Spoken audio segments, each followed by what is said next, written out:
ಮಾಡಿ ಬೆಳೆದವರು ಒಟ್ಟಿಗೆ ಬದುಕ್ತಿವಿ ಅಂದ್ರೆ ನಾವ್ಯಾಕೆ ದೂರ ಮಾಡ್ಬೇಕು ಅವ್ರನ್ನ? ನೀನು ಹೇಳು.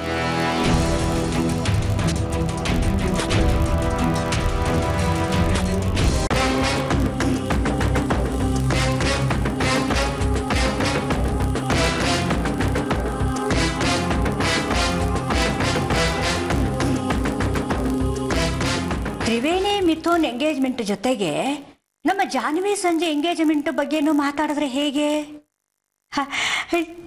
ಈ ಮದುವೆ ನಡೆದು ಹೋದ್ರೆ ಎರಡು ಕುಟುಂಬ ಮುಂದೆ ದೂರ ಆಗೋಕೆ ಚಾನ್ಸೇ ಇರಲ್ಲ. ಈ ಮನೆಯಲ್ಲಿ ಯಾವತ್ತೋ ನಡೆದ ವಿಷಯದಿಂದ ನಮಗ್ ಸಮಸ್ಯೆ ಆಗ್ಬಾರ್ದು ಅಂದ್ರೆ ನನ್ನ ಮಗಳು ಜಾನ್ವಿ ಮದುವೆ ಸಂಜು ಜೊತೆ ಆಗ್ಲೇಬೇಕು. ಹಾ,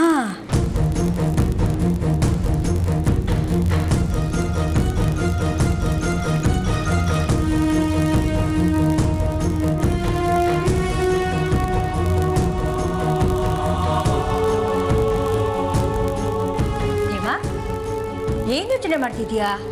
ನಾಳೆ ನಿಶ್ಚಿತಾರ್ಥ ಹೇಗೋ ಏನೋ ಅಂತ ಯೋಚನೆ ಬಂತು. ಯೋಚನೆ ಮಾಡ್ತಾ ಇದ್ದೀನಿ. ಹೇಮಾ, ನನ್ನ ಮಗಳು ಜಾನ್ವಿ, ನಿನ್ ಮಗ ಸಂಜು, ಇವರಿಬ್ಬರನ್ನು ನೋಡಿದ್ರೆ ನಿನಗೇನ್ ಅನ್ಸುತ್ತೆ? ಏನ್ ಅನ್ಸ್ಬೇಕು? ನಾನಂತೂ ಇವರಿಬ್ಬರನ್ನು ನೋಡಿ ಒಂದ್ ತೀರ್ಮಾನಕ್ಕೆ ಬರೋಣ ಅನ್ಕೊಂಡಿದ್ದೀನಿ. ಏನು?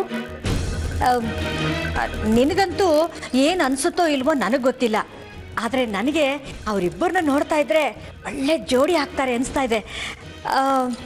ಹೇಗೋ ನಾಳೆನೆ ಎಲ್ರ ಮುಂದೆ ಅವರಿಬ್ರು ಎಂಗೇಜ್ಮೆಂಟ್ ಮಾಡಿ ಮುಗಿಸಿದ್ರೆ ಹೇಗೆ?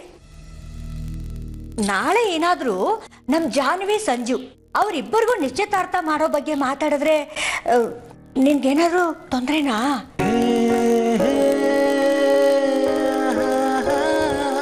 ತೊಂದ್ರೆನಾ? ಎಂತ ತೊಂದ್ರೆ ಅದಕ್ಕೆ?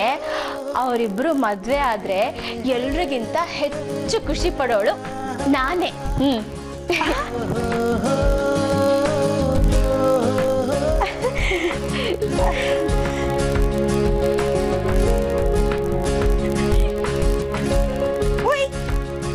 ಏನಿದು?